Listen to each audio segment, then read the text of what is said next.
ચલો ઉદાહરણ 2.4 મુક્ત પતન પામતા પદાર્થની ગતિની ચર્ચા કરો, હવાનો અવરોધ અવગણો. હવે જો આપણે પૃથ્વીની સપાટીથી થોડીક ઊંચાઈએ કોઈ પદાર્થને આમ પકડી રાખ્યો હોય અને પછી એને આમ છોડી દેવાનો, એટલે હવે પદાર્થનું મુક્ત પતન થઈ રહ્યું છે.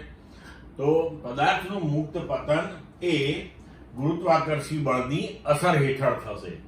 તો ગુરુત્વ બળને કારણે તે નીચે તરફ પ્રવેગી ગતિ કરશે અને ગુરુત્વને કારણે ઉદ્ભવતા પ્રવેગને આપણે ગુરુત્વ પ્રવેગ કહીએ છીએ, જેને g વડે દર્શાવીએ છીએ.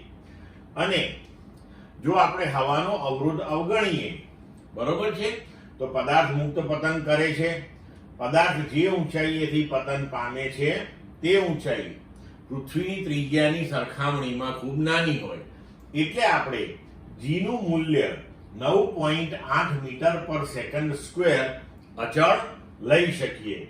એટલે કે મુક્ત પતન એ અચળ પ્રવેગી ગતિનો કિસ્સો છે. તો હવે આપણે અચળ પ્રવેગી ગતિના સમીકરણો વાપરી શકીએ. તો હવે ગુરુત્વીય પ્રવેગ હંમેશા અધો દિશામાં હોય, એટલે કે આપણે એને ઋણ લઈશું. તો એ બરાબર -g બરાબર -9.8 મીટર પર સેકન્ડ સ્ક્વેર.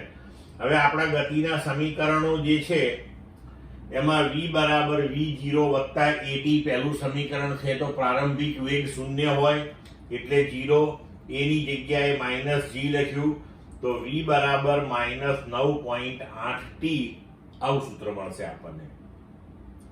y બરાબર v0t plus half at square એવું સૂત્ર છે આપણી પાસે. તો v0 0 એટલે અહીંયા 0 કર્યું, a ની જગ્યાએ -g એટલે આપણે હવે જો મૂલ્ય મૂકીએ તો 9.8 ભાગ્યા 2 એટલે -4.9 t square metre. v square બરાબર v0 સ્ક્વેર પ્લસ 2ay આવું સૂત્ર છે આપણી પાસે. પ્રારંભિક વેગ 0, a ની જગ્યાએ -g, 9.8 ગુણ્યા 2 એટલે -19.6y મીટર સ્ક્વેર પર સેકન્ડ સ્ક્વેર. હવે જો આપણે આ જે આપણને સૂત્રો મળ્યા તેને અનુરૂપ જો પ્રવેગ, વેગ અને અંતરમાં થતા ફેરફારના આલેખો આપણે જોઈએ સમયની સાથેના, તો સૌથી પહેલા પ્રવેગનો આલેખ જોઈએ. તો સમયની સાથે પ્રવેગ બદલાવાનો નથી, પ્રવેગ અચળ છે. તેનું મૂલ્ય 9.8 છે. આપણે -9.8 લઈએ છીએ કારણ કે તે અધો દિશામાં છે. તો અહીંયા -9.8 સમયની સાથે તે બદલાતો નથી, એટલે કે પ્રવેગ વિરુદ્ધ સમયનો આલેખ સમય અક્ષિસ ની સમાંતરે મળશે, બરોબર. તેવી જ રીતે હવે આપણે